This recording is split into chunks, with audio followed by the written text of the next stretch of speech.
Alright guys, what's up? We've got some people in the background, so hopefully they don't talk too loud. But Jules, we're going to take some people through some of the speed ladder drills. So actually start in the front of the ladder, 2 feet high knees, and go ahead and just go all the way through this one, sprinting all the way down and then coming back. So go ahead and start. Yeah, there you go.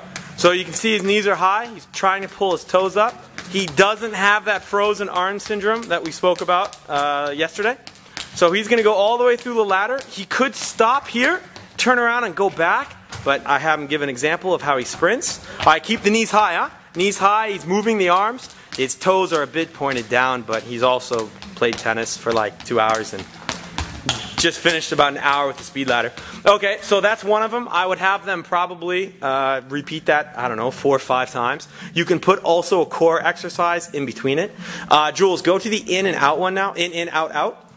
So now he's going to go, starting with his right foot, because it's facing the ladder. Go ahead and start. He's going to go in, out, out. Notice his knees are high, both on the way in and the way out. So Jules, do it wrong now. Go high, in, low, out. There you go. You can see the change in the movement pattern. Basically, it went from very athletic, don't mind that, to very lazy. So keep the knees, go ahead and go back to normal. All the way high. Again, you could stop right there and go back. Or you could shuffle all the way. Go ahead and shuffle, Jules.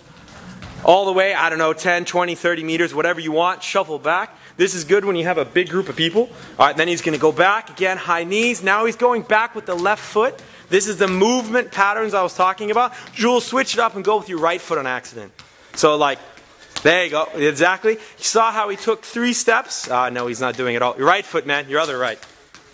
There you go. So now he's starting with the wrong foot. He did not notice it. He should stop, as he will, and go back with the left. The left, hopefully. There we go. So, like I said with the movement pattern, Jules, you can take a breath real quick. We want to switch it back to where it is correct. So now, I'm going to switch the camera over actually real quick. So Jules, here, you take this, man. And I'm going to go through a speed ladder drill. I spoke the other day about holding the racket or the lacrosse stick or the field hockey stick, whatever you have correctly. I see so many people doing the ladder like this. Yeah, it's a bit pointless because I don't know when you hold your racket like that. So hold it correctly, huh? So here I am, and learn to move those arms as you're doing it. Don't hold it here, don't hold it there. Hold it correctly. So lacrosse players, field hockey players, anything else, hold your stick correctly, yeah?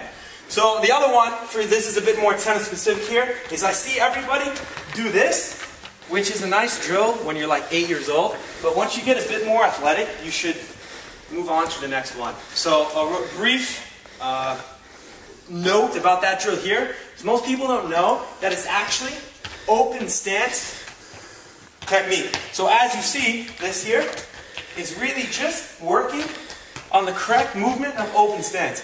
But if you're a high performance player, I pray to God that you already have your footwork down. So, this one you don't need a ladder. We call this one, first time I swear on one of these videos, the ass blaster. So it's a count of 3. You go 1, 2, 3, down with your opposite hand. So it ends up looking like this, and the bend comes from my knee, not my back. Alright, this is basically just working on the glutes and the piriformis, one leg at a time. We call this the ass blaster because most people go through this 2 or 3 times and then the next day they can't really walk. So when you go through this all the way down, you can run, you can stop, but then try to go through it backwards. Okay, the movement pattern always takes you to the next rung so you don't repeat one of the boxes. And for you, learning folks, a rung is this thing right here. So make sure when you do it, you're always lining up with the next one, either going forwards or backwards. So again, I was talking about giving basically a workout. You can start with the high knees, down and back, like 4 times. Then you can go directly into the in and out, down and back 3 times.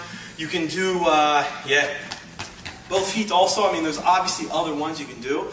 But the main 3 that I like to do are the 2 feet in each, high knees, because it works on your acceleration and your ability to stay in a linear path where you're not going so fast that it's hard to keep your feet in it, so it ends up working on movement patterns. So your 2 feet in each lateral, your 2 feet high knees, and the ass blaster are probably the 3 most, for me, important ones. Sometimes with the tennis racket, I like to do this one, just because it helps people realize they're stepping forward into the open stance.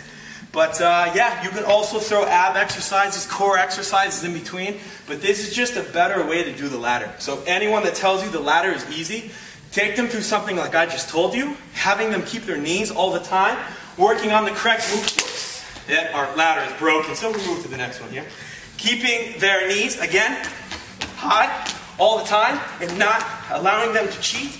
And I think what you'll notice is, yeah, they get pretty tired pretty quick. We use our ladder so much, we've destroyed it. So if your ladder doesn't look like this after a couple years, well, you're either not as cool as us or you're just not training as hard as us. So hopefully it's neither of the two. So I hope this helps. If you have any questions, either respond on the Facebook, the YouTube, my website, or wherever you're finding this thing at. So hope that helps, and I see you guys later.